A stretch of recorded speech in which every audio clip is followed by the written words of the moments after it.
Pag-usapan pa natin ang mga isyung sinagot ng palasyo kasama si mobile journalist Julie Baiza. Julie, bukod sa Russian vlogger, may sinabi ba ang Pangulo tungkol dito sa nagva-viral na mga road rage na yan? Oo, Paps, yan nga yung isa pa sa tinalakay niya doon sa kanyang vlog. Sabi niya, hindi daw niya alam kung saan daw ba nagsimula yung kultura ng karahasan at saka sagutan ngayon sa Pilipinas. Pagdating nga sa mga usapang lansangan, ang sabi niya, napakadali naman daw, sumunod lang daw sa batas trapiko, magbaon ng pasensya at wag daw maging kamote, Paps. Yun ang sabi ng Pangulo, no? At saka lahat naman daw na dadaan sa payapang usapan kung talagang uusap lang na maayos yung mga involved doon sa mga away sa lansangan, wag na daw sanang mauwi niya. Diyan nga, sa sagutan, konfrontasyon at sakitan. Ito, nag-react si PBBM doon sa Russian vlogger, tungkol doon sa kumakalat na litrato ni doon sa kumakalat na litrato ni VP Sara Duterte at presidential sister Amy Marcos.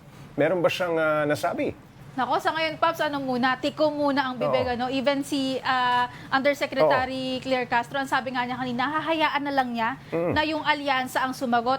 Si Congressman Tiangco naman, kasi nagsasalita din naman siya at nagbibigay din naman ng mga pahayag. Sa tuwing may mga ganitong issue, lalo't member nga ng alyansa or inendorso naman ng alyansa, si Congresswoman Camille Villar and si Senadora Amy Marcos. Oo. Yung Russian vlogger, mukhang napikon talaga siya, Kuhang-kuhang inis, kahit Lunes Santo. Daman-dama mo. Oo, Lunes Santo, pero maintang ulo.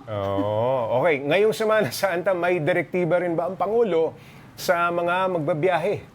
Marami kasing nag-out of town, Oo. Yan nga ngayon nga, simula na, Paps, nung mga nag-uuwian talaga, Unang direktiba ng Pangulo sa mga government official muna, i-make sure daw na ligtas yung mga nagbabiyahe. So, si DOTR Secretary Vince Dizon, actually, umiikot siya sa mga terminal, chinecheck kung may mga overloading, ano yung mga problema sa sasakyan. And yung mga palipara naman, pinamimake sure na kompleto yung mga personnel para daw hindi nagkakaroon ng mga abala sa pila. Yung baga, parang napakahaba na ng pila dahil kulang sa tao. Sa mga magbabiyahe naman, of course, yung pag-iingat nandiyan, lalo na sa kanilang personal belongings. Pero hindi lang yung magbabiyahe, Paps, pinamimake sure din ng Pangulo na ligtas, even yung mga nag-i-stay naman sa kanilang bahay, na parang kung maibibigay pa rin yung seguridad, magkakaroon pa rin ng pagpapatrol.